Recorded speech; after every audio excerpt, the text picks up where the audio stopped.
Buenos días. Uy, dos o tres y cuando veo aquí hay mucha gente. Buenos días.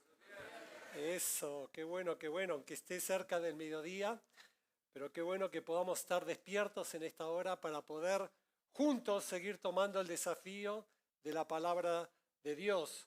Qué hermoso, ¿no es cierto? Recién cantando Jesucristo, tu nombre es grande, Jesucristo, tú eres Señor, que Jesucristo infinito, tú eres nuestro Salvador, amén. Gloria a Dios. Y pensando un poquitito en esa verdad, en esta mañana, quiero tomar la palabra del apóstol Pablo cuando decía, porque no nos predicamos a nosotros mismos, sino a Jesucristo como Señor y a nosotros como vuestros siervos por amor de Jesús. Ojalá que esto pueda ser la realidad en esta hora, ¿no es cierto? Que queremos seguir exaltando la palabra de Cristo. Queremos seguir exaltando la persona de Cristo. Queremos no hablar de nosotros, sino de lo que dice Dios en esta hora. Y vamos a seguir estudiando, bueno, perdón, para los que quizás, ¿cuántas personas a ver llegaron por primera vez en esta mañana? A ver, ¿hay alguno nuevo? Bueno, muy bien, gracias a Dios. Muy bien, allí atrás, allí en el medio. Bueno, mi nombre es Leo y yo soy el papá de Pablo, ¿ok? Pastor de la iglesia. Yo nací en Argentina hace muchos años atrás. Pablo nació aquí en Yucatán, nuestros tres hijos nacieron aquí, ¿ok? Y damos gracias a Dios por la oportunidad de estar aquí en la iglesia y también en esta hora poder compartir la palabra de Dios. Vamos a seguir con el libro de Filipenses, ¿ok? Estamos estudiando hermosos mensajes que hemos estado escuchando a través del capítulo 1, capítulo 2. Hoy vamos a seguir con el capítulo 2. Alex Tarasiuk la semana pasada tuvo una exposición de la palabra extraordinaria, allí Dios hablándonos a través de allí también lo que él compartió. Vamos a leer ahora del capítulo 2, versículo 12 al versículo 18, ¿ok? La porción que hoy nos toca. Y dice así la palabra de Dios. Perdón.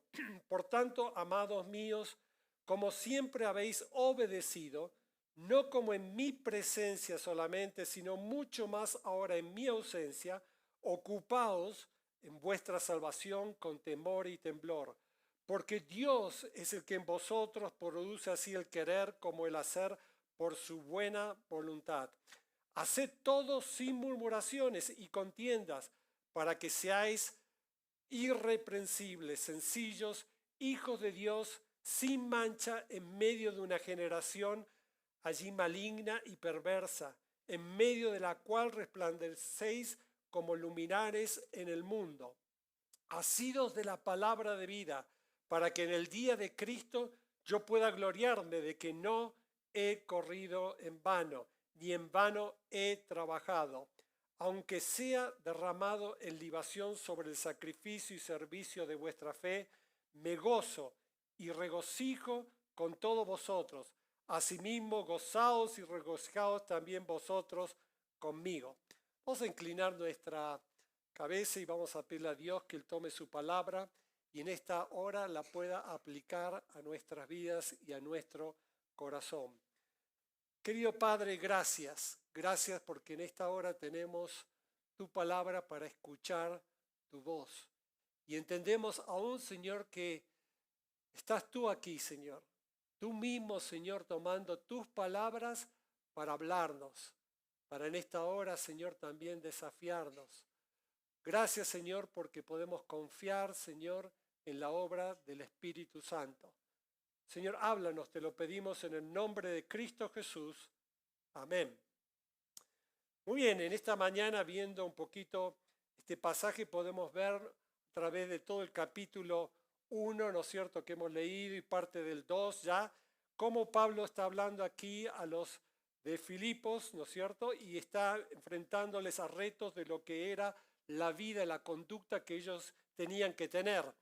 Allí Pablo, ¿no es cierto?, comenzó en el capítulo 1 hablando a los creyentes en su relación con creyentes como también con el mundo, con aquellos que le rodeaban. Podemos ver, ¿no es cierto?, allí los retos que él justamente tenía, allí en capítulo 1, 27, su conducta tenía que ser digna del Evangelio, tenía que estar firmes allí en un mismo sentir, en un mismo espíritu. Tenían que estar combatiendo allí por la fe del Evangelio. Y nada tenían que estar intimidados por los que se podían oponer. La semana pasada allí Alex hablaba de esa conducta también, pero la semana pasada fue específicamente en esa conducta de ellos, ¿no es cierto?, los filipos, los que estaban allí en Filipenses, ¿no es cierto?, y tenían que tener una conducta entre ellos. Pero hoy vamos a ver cómo esa conducta ahora de ellos tenía que ser también en relación a aquellos que justamente no creían, ¿okay? Aquellos que les rodeaban en el mundo. Ahora, vamos a ver en este pequeño pasaje que leímos rápidamente, tengo que correr porque en el primer culto me quedé por la mitad. Entonces, necesitamos ahí a ver 4 verdades en este pasaje importantes que nos van a desafiar a lo que es también tener una vida de equilibrio, ¿no es cierto? La importancia de ser equilibrados en nuestra vida justamente cristiana y en nuestra conducta. Ahora déjenme decirles una vez más, Pablo estaba hablando a los cristianos, ¿no es cierto? Y bueno, veo personas nuevas, pero déjenme decirles que cuando hablamos de conducta, hablamos de moral, hablamos de ética, yo creo que la única que existe y la verdadera es la cristiana, ¿ok? Por más que hoy, ¿no es cierto?, nos encontramos, allí hay muchas personas hablando de valores y éticas, ¿no es cierto?, y aún todas tienen que ver con lo que pueda llegar a ser la cultura, las diferentes culturas, por eso cambian, ¿no es cierto? Y también podríamos pensar que están allí, cuando no conocen a Dios, establecidas por hombres, ¿no es cierto? ¿Y quién es el hombre para decidir qué es lo que está bien y lo que está mal? Lamentablemente por eso no podemos llegar a tomar otras éticas, ¿no es cierto?, o morales, pensando que nos puedan ayudar, pensando de que si no están basadas en la palabra de Dios, déjame decirte, no tienen la verdad, ¿ok? Entonces creo que eso es bien importante. Hoy tenemos la palabra de Dios y podemos ver cómo Dios, allí hablando a los filipenses, va a establecer allí equilibrios, pero basados en las verdades de Dios, no en lo que el hombre piensa ni en lo que la mayoría pueda pensar, que es la base que muchas morales o culturas van a tomar para establecer allí qué es lo correcto o qué es lo que no es correcto. Pero allí, estudiando un poquito el pasaje de hoy, vamos entonces a tomar 4 verdades que tienen que estar equilibrando, ¿no es cierto?, en lo que es la conducta o nuestra vida cristiana. Pablo comienza en el versículo 2 diciendo, por tanto, ese por tanto tiene que ver con relación a todo el desafío que aún, ¿no es cierto?, Alex nos compartió, pero allí dice, amados míos, ¿okay? Amados míos, dice, como siempre habéis obedecido, no como en mi presencia solamente, sino mucho más ahora en mi ausencia, en mi ausencia. O sea, Pablo comienza a decir, ustedes siempre han obedecido, allí siempre han sido personas obedientes, pero yo tengo un desafío para la vida equilibrada que quiero dejarles. Yo quiero que ahora en mi ausencia ustedes puedan llegar a obedecer mucho más, mucho más. Ahora, qué gran desafío que podemos ver en primer lugar, ¿no es cierto? Lo que puede hacer nuestra vida cristiana no solo en un momento, con ciertas personas, en cierto lugar, sino entender que, ¿no es cierto?, Dios está buscando una vida equilibrada en donde nuestra vida sea aquí, hoy, en la iglesia, con nuestros líderes, pero también allí, ¿no es cierto?, en donde yo pueda trabajar, donde yo pueda vivir con mis vecinos, donde yo pueda estar estudiando. Debe ser allí, ¿no es cierto?, mi obediencia mucho más, como Pablo decía, ¿no? Ahí dice, ahora en mi ausencia ocupaos, ¿no es cierto? Pero allí obedecen mucho más, mucho más. ¿Saben? Qué gran desafío, porque muchas veces podemos desequilibrarnos, ¿no es cierto?, en lo que somos hoy o aquí, y después de repente cuando nadie nos ve o no haya otra persona que nos conozca y tenga que ver que nuestra conducta es la misma. Nosotros tenemos allí en Bernal, donde estamos sirviendo, cuando gusten, allí pueden venir, algunos hermanos ya han venido, estamos allí como misioneros trabajando entre la juventud, tenemos una propiedad y también tenemos un instituto bíblico. Y allí vienen jóvenes para estudiar la palabra de Dios, ¿no es cierto? Y saben ellos, ¿ok?, que cuando vienen, bueno, tienen que cumplir, porque vienen a prepararse, vienen allí a estudiar la palabra de Dios. En la mañana tienen un ciclo de 5 horas, o sea, 3 con un maestro, 2 con otro, desde las 9 de la mañana hasta la 1:30 del mediodía. Tienen que estar en clases, tienen que estar con su Biblia, tienen que estar escuchando la palabra de Dios. Es una obligación, ¿no es cierto? Pero ¿saben lo que yo más puedo valorar de estos jóvenes? No cuando de repente está establecido el aspecto de que uno está allí, les exige y ellos tienen, sino cuando estos jóvenes entienden el valor de la palabra de Dios y de repente no es obligación, pero ellos están allí. Me impacta a veces saber, tenemos allí, como dije, 20 hectáreas, tenemos árboles, pero de repente ver que ya terminaron las horas de clase y quizás es el tiempo libre, pero ver de repente una señorita o un muchacho sentado bajo un árbol, allí con la Biblia abierta, ya no es obligación, pero ellos tienen el deseo de, ¿no es cierto?, mucho más entender a veces la importancia de hacer ciertas cosas sin que haya alguien, ¿no es cierto?, o la presencia de alguien para que lo tengan que hacer, ¿no? Es importante justamente en nuestra vida cristiana poder encontrar ese equilibrio. Como Pablo decía, ¿no es cierto?, mucho más en mi ausencia, ¿no es cierto? Ustedes siempre han obedecido, pero yo quiero que mucho más en mi ausencia. Nunca me voy a olvidar una señorita allí que salía de una reunión de jóvenes, me compartió una vez su testimonio y me decía, bueno, saliendo de la reunión de jóvenes, terminaron los jóvenes y dijeron, oye, vamos acá, vamos a disfrutar un poco, así, vamos a una reunión, a otra, ahí a donde había también otra gente y todo, y ella no tenía mucha paz, ¿no es cierto?, de ir porque entendía que el lugar no era el correcto quizás para estar allí en esos momentos, después de haber estado en una reunión juvenil, después de estar ahí escuchando la palabra de Dios. Entonces dije, bueno, miren, ¿saben qué? Yo no voy a ir. Entonces allí le dijeron, oye, pero ¿cuál es el problema? Si, bueno, mira, pero si ahora nadie te está controlando o tus padres no están aquí para saber si vas allá. Y ella simple y sencillamente dijo, no, el problema quizás no es de mis padres, sino el temor que yo quiero tener de que lo que soy aquí, yo quiero seguir siéndolo y hay ciertas cosas que no deben de ser, ¿no? Entonces, siempre tenemos que entender que la vida equilibrada, ¿no es cierto?, de un cristiano es en presencia o en ausencia, ¿no es cierto?, de quienes allí nosotros tenemos el desafío de tener una conducta. Pero vamos allí rápidamente, ¿no?, ahora a ver la segunda verdad que Pablo quería desafiarles en cuanto al equilibrio que ellos allí debían de tener. Y tiene que ver con lo que es el propósito y el poder del creyente. Fíjense en allí lo que sigue diciendo Pablo después de decir ahora mucho más en mi ausencia. Dice, ocupaos en vuestra salvación con temor y temblor, porque Dios es el que en vosotros produce así el querer como el hacer por su buena voluntad, por su buena voluntad. Tenemos que equilibrarnos, ¿no es cierto?, en estas dos verdades, ¿ok? Propósito y poder. Pablo va a comenzar allí a mostrar justamente el propósito del cristiano, ¿no? Va a definir el propósito. Y dice, ocúpense allí de su salvación con temor y temblor, ¿no? ¿A qué se refería Pablo? O sea, aquí es muy importante parar unos segundos y ver, ¿no?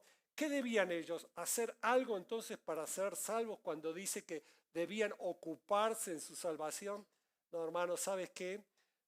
La salvación, gloria a Dios, ¿no es cierto? Que si la tenemos, o sea, la salvación es segura. Y hoy podemos, ¿no es cierto?, agarrar y cantar como cantábamos, Jesucristo, tú eres Señor, tú eres nuestro Salvador, tu nombre es grande, porque entendemos lo que fue la obra allí en la cruz del Calvario para favor nuestro. Vamos a hablar después unos minutos en la cena del Señor, para darnos una salvación que es segura. El sacrificio de Cristo fue perfecto, fue completo. Yo hoy no tengo que hacer, si yo lo acepté como mi Salvador personal, si Él es mi Salvador, yo hoy no tengo que hacer más nada, porque todo lo hizo Él allí en la cruz del Calvario.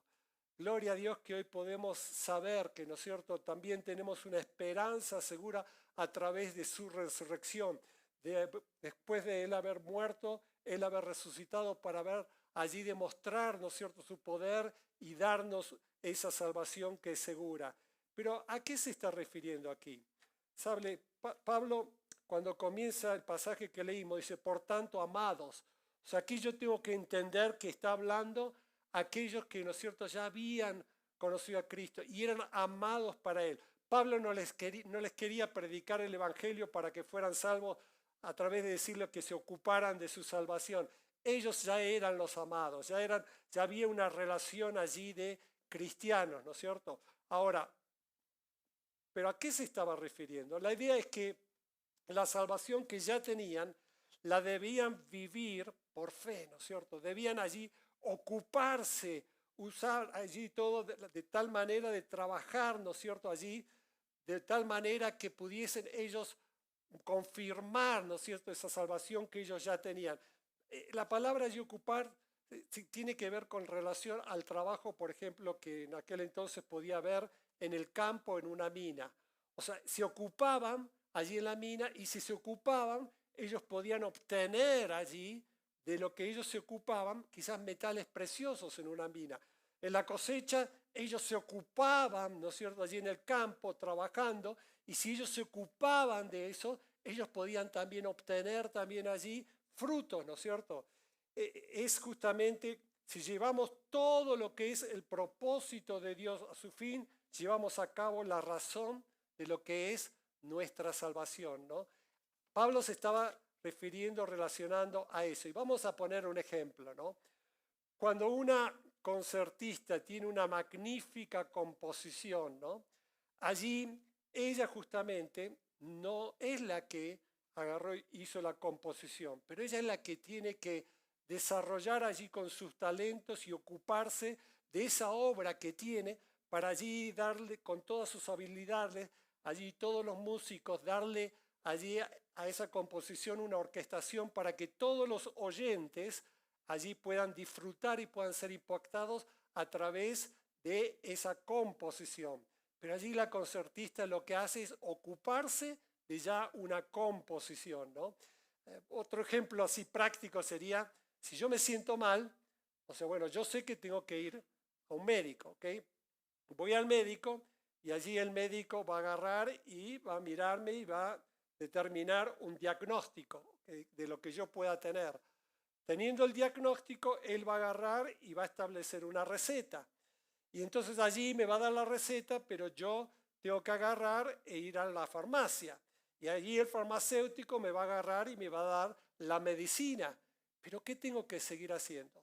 Tengo que ocuparme, ¿no es cierto?, de seguir todo ese tratamiento, porque en la medida de que yo me ocupe en ese tratamiento, yo voy a poder disfrutar también a través del médico que me trató, de la medicina que me dieron, o sea, de poder también disfrutar y gozarme de que eso va a ayudar a mi salud, ¿no es cierto? Entonces, el ocuparse tiene que ver específicamente con eso.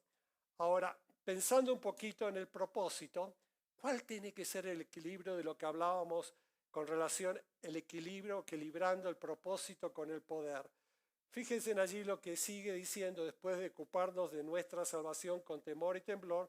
Pablo dice, porque Dios es el que en vosotros produce así el querer como el hacer por su buena voluntad. Wow, ¿no? Ahí el ocuparse justamente vemos que tiene que ver con el propósito, pero allí tiene que estar el equilibrio con lo que es el poder, el equilibrio, ¿no? ¿Por qué? Porque allí justamente Dios, dice la palabra de Dios, que es el que da, allí fortalece, ¿no? Y el que allí quiere hacer su voluntad, porque se trata de su voluntad, no se trata de nosotros, por más que yo me ocupe, no se trata, ¿no es cierto?, la vida cristiana o la salvación de mí, se trata de Él. Y qué hermoso cuando podemos agarrar y manifestar también a través del propósito lo que es su poder. Ahí Dios manifestándose en lo que nosotros justamente tenemos. Saben, hermanos, tengo 40 años sirviendo al Señor, pero tantas veces yo tuve que hacerme una pregunta después de estar involucrado, después de estar allí de repente desarrollando algunas cosas y sirviendo, hacerme la pregunta, ¿quién lo ha hecho? ¿Lo has hecho tú o lo ha hecho el Señor? ¿Qué se ha manifestado? ¿Tu persona o allí la gloria del Señor o el poder del Señor en lo que has hecho. Y tantas veces tuve que agarrar y quizás ser sincero con el Señor y decir, Señor, perdóname. Perdóname porque entiendo de que, ¿no es cierto?, allí el equilibrio no ha estado en relación a ocuparme en lo que es la salvación que tengo y también allí manifestar lo que es tu poder, lo que tú quieres hacer, ¿no es cierto?, a través de todo lo que nosotros podamos hacer. No se trata de nosotros, no se trata allí de el ministerio o lo que hagamos, sino de Él, de lo que es su poder. Saben, aquí tengo una hojita, me encanta, ¿no es cierto? Porque una vez alguien me desafió y me dijo, bueno, tú estás sirviendo al Señor. ¿Cómo lo ves? ¿Como un ministerio o como un trabajo? Y yo de repente me puse a pensar y bueno, yo sé que en muchos lugares los pastores lo ven como trabajo y son pagados como un trabajo, lo que sea, ¿no es cierto? Pero él me dijo, Pablo le dijo a Timoteo allí que daba gracias a Dios porque Dios, ¿no es cierto?, lo había puesto en un ministerio, ¿no? Por su gracia y su misericordia. Y allí él me entregó algo que realmente me impactó, ¿no? Que allí James Spurgeon escribió, James Spurgeon, ¿no?, un gran evangelista, y él hizo la comparación entre trabajo y ministerio. Fíjense lo que dijo. Un trabajo es a tu elección. Un ministerio es al llamado de Cristo. ¿Okay? Aún un ministerio, cualquier área, ¿no?, cualquier forma de lo que podamos hacer, ¿no? Un trabajo, tú puedes esperar recibir algo. Un ministerio, tú esperas dar. ¿Okay? En un trabajo, tú das para obtener algo. En un ministerio, tú devuelves algo que ya te ha sido dado. Un trabajo depende de tus habilidades. Un ministerio depende de tu disponibilidad a Dios. Un trabajo bien hecho trae gloria personal. Un ministerio bien hecho llevará honor y gloria y honra a Cristo. Qué interesante, ¿no es cierto? Cuando de repente podemos hacer algo, ¿no es cierto? Y tenemos la salvación, pero de repente no entendemos lo que es, ¿no es cierto?, allí el propósito con el poder, ¿no? La importancia de ver a Dios obrando en nuestra vida, ¿no?, de ver la manifestación de Él. Por eso allí Pablo le decía, porque Dios es el que en vosotros produce así el querer como el hacer por su buena voluntad, que por lo que Él, ¿no es cierto?, quiere hacer. No se trata de nosotros, sino de poder ver la voluntad de Dios en nuestras vidas. Pero vamos a ir rápidamente, seguir avanzando. El equilibrio que Pablo va a seguir mostrando, ¿no? En primer lugar, entre la presencia y la ausencia, entre allí lo que es el propósito y el poder. Y ahora Pablo va a hablar del equilibrio o equilibrando lo que son las actitudes con los actos. Y allí comienza en el versículo 14 diciendo, haced todo sin murmuración y contienda, para que seáis irreprensibles, sencillos, hijos de Dios, sin mancha, en medio de una generación maligna y perversa, en medio de la cual resplandezcáis como luminares en el mundo, asidos de la palabra de vida para que en el día de Cristo yo pueda gloriarme, ¿no? Allí vemos la importancia de lo que es la actitud y los actos. El versículo 14 al versículo 16, la primera parte, vemos allí en el consejo de Pablo, representa una parte negativa. ¿Okay? Haced todo, nos dice algunas cosas, sin murmuración y contiendas. ¿Okay? Y después vemos la parte positiva allí, para que seáis irreprensibles y sencillos, y ya lo leímos, ¿no es cierto? La carta de Pablo a los filipenses va a hablar mucho acerca del desafío del gozo. Y hermanos, déjenme decirles que aquí podemos encontrar justamente dos ladrones importantes del gozo que hoy tenemos que tener como desafío como cristianos allí a través de lo que pueda llegar a ser o lo que pueda ser nuestra conducta. Y pues allí la murmuración, las críticas, bueno, murmuración y críticas, un paralelo, y lo que pueda ser las contiendas. ¿Sabes? hoy la crítica es parte justamente de la sociedad en que vivimos. Todo el mundo habla de democracia y esa democracia la quiere ver manifestada a través de la oportunidad de quejarse, ¿ok? Y de contender contra relación a lo que no pueda estar de acuerdo. Vemos la crítica en la cultura, vemos la crítica en el deporte, vemos la crítica a partir de que allí estaba mirando un programa deportivo y no solo era la crítica hacia un partido de fútbol que ya había pasado, sino era criticarse entre los comentaristas uno con otros y hasta pelearse y discutir y parecer que ahí frente a la televisión se iban a agarrar a los golpes, ¿no? Pero hoy es el estilo de vida, ¿no? O sea, lo vemos como un estilo de vida, o sea, por cómo las personas, o sea, han tomado lo que es la crítica o la posibilidad de poder criticar. Ahora, a todos nos gustaría vivir sin ser criticados, ¿ok? Pero esto es algo imposible. Del momento en que el hombre, nosotros, no somos perfectos, alguien va a ver al lado tuyo que te lo va a recordar, ¿ok? A través de agarrar y murmurar o criticar o hablar o contender con relación a lo que no pueda estar de acuerdo. Ahora, ¿por qué Pablo justamente va a hablar acerca de esto, ¿no? Porque la crítica y la murmuración no es un testimonio que pueda ayudar. Recuerden que les dije que aquí el desafío de Pablo a los de Filipo iba a ser de ellos como creyentes hacia el mundo que los rodeaba, hacia las personas que estaban alrededor de ellos. Y sabes, un creyente cuando murmura, cuando critica, cuando contiende, sabes, pierde muchas veces lo que es su testimonio para no poder justamente afirmar o allí declarar lo que él es delante de Dios. Por esa razón Pablo comienza y dice, por nada allí, o sea, perdón, vuelta, dice, allí, haced todo sin murmuración y contiendas. ¿Para qué? Justamente para poder llegar a tener un testimonio, ¿ok?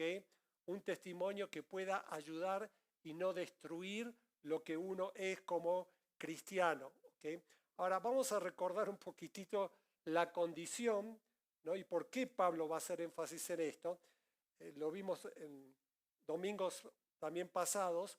Allí los cristianos en Filipos estaban allí bajo lo que sería el gobierno de Roma y muchos de ellos hasta estaban como esclavos del gobierno romano y para ellos era muchas veces las situaciones muy difíciles, muy complicadas en la presión y lo que ellos tenían que vivir y por eso vivían también justamente, y Pablo lo sabía, criticando al gobierno, criticando allí la opresión en la que estaban, criticando a sus amos y murmurando contra ellos y contendiendo contra ellos.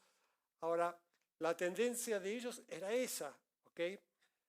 Y vuelvo a repetir, ¿no es cierto? Cuando uno murmura, pelea, pierde todo el respeto y la reverencia hacia quien justamente nosotros lo hacemos.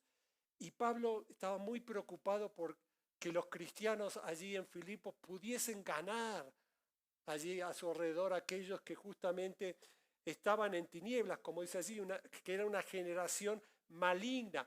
Pablo no les pide a ellos justamente que no murmuren contra, no, sino contra, él sabía que allí había una generación de impíos, de gobierno impío, de personas que, ¿no es cierto?, no conocían a Dios, que iban en contra de Dios.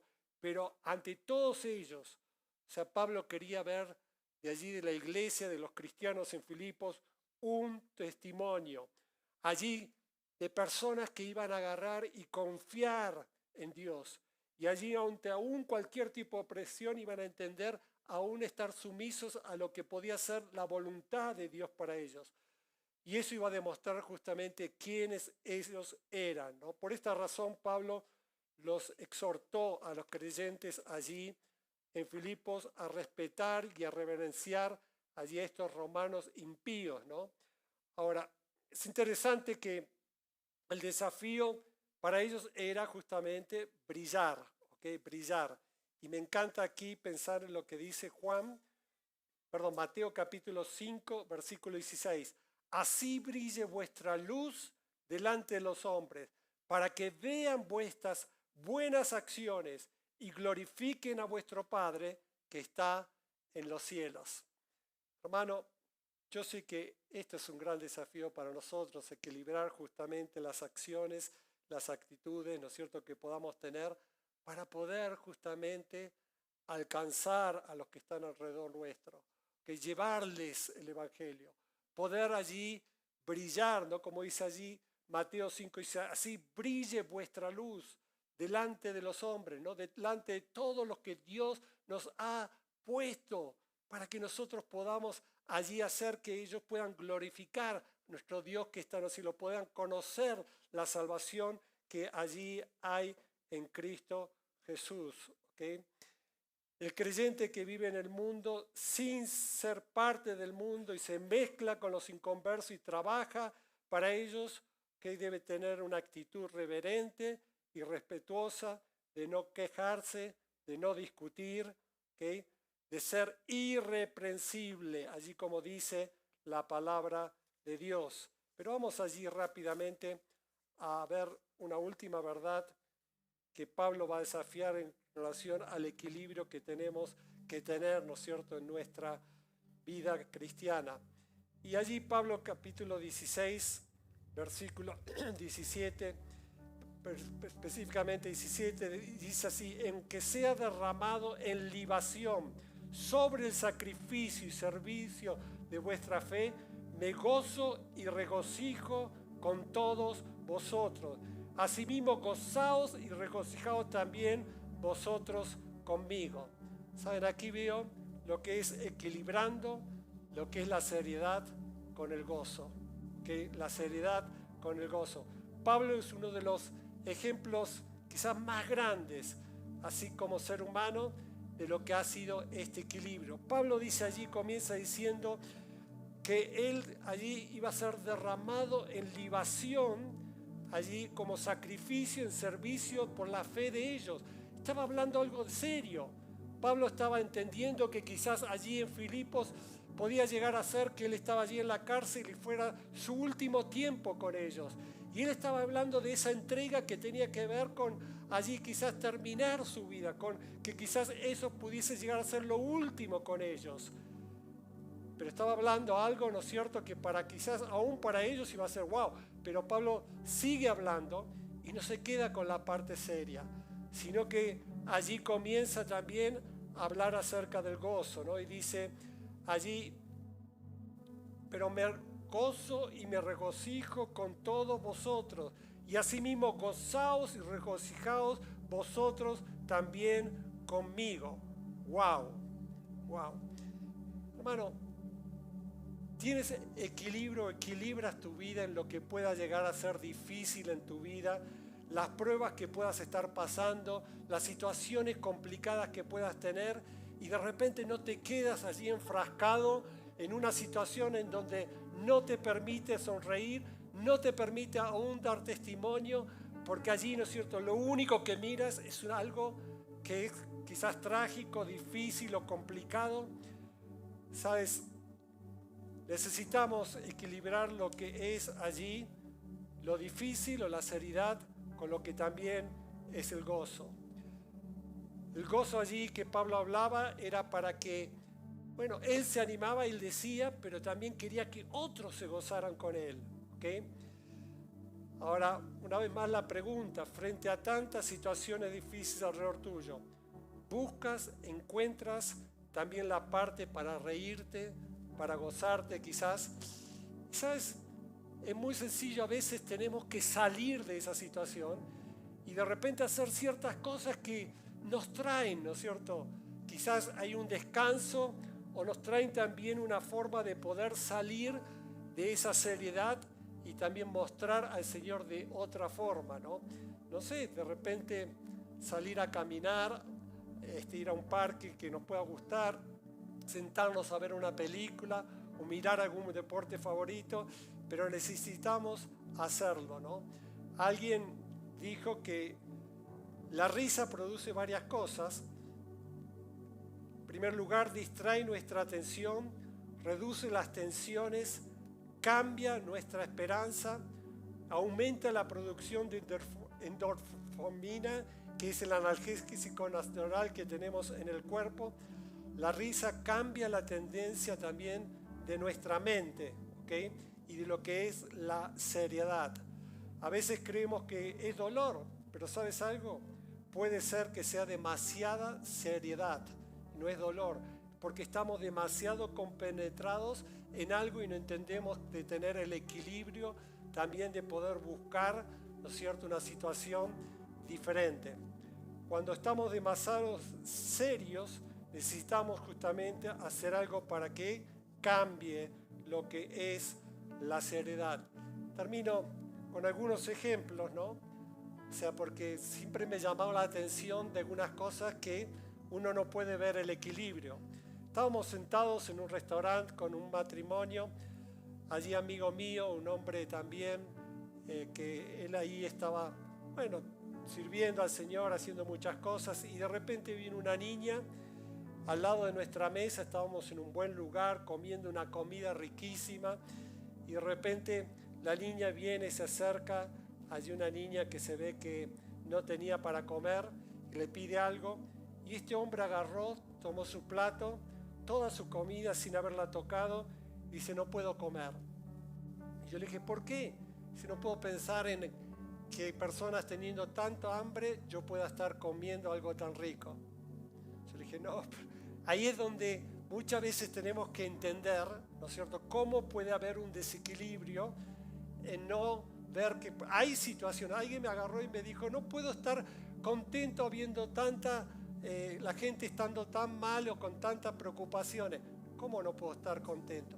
O sea, el equilibrio tenemos que buscarlo, ¿no es cierto? O sea, porque no podemos agarrar y estar enfrascados o metidos solamente en una forma de ver las cosas que nos hagan serios y no gozosos, como Pablo. Me encanta, ¿no es cierto?, como Pablo en esto es un ejemplo, ¿no?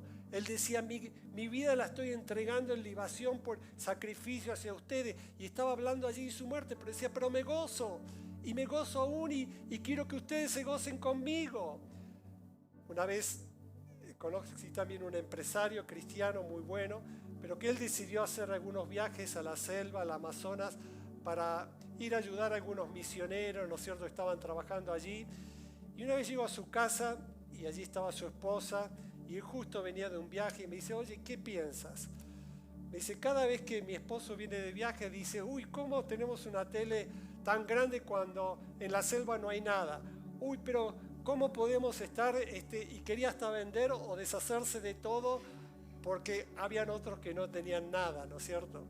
Y creo que esos son los extremos, o muchas veces el aspecto de aún de poder de repente, ¿no es cierto?, trabajar sobre nuestra culpa cuando no tiene que ser.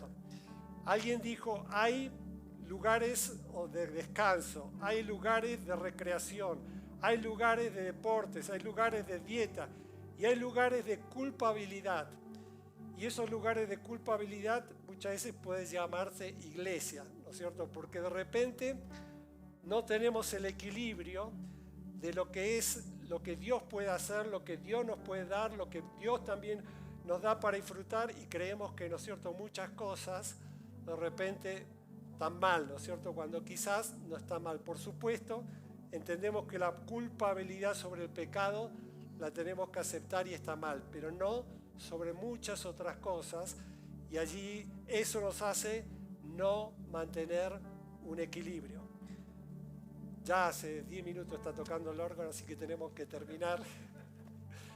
Pero qué hermoso, ¿no es cierto?, leer este pasaje y ver allí un apóstol, allí hablando a la iglesia, a los cristianos en Filipos, desafiándoles a ellos en su conducta hacia el mundo que les rodeaban, para que ellos pudiesen tener una vida equilibrada entre la ausencia y presencia, ¿no es cierto?, entre lo que son las actitudes y los actos, entre lo que es allí el propósito y el poder, y entre lo que es allí también lo que pueda ser serio y lo que es el gozo. Vamos a terminar allí orando al Señor.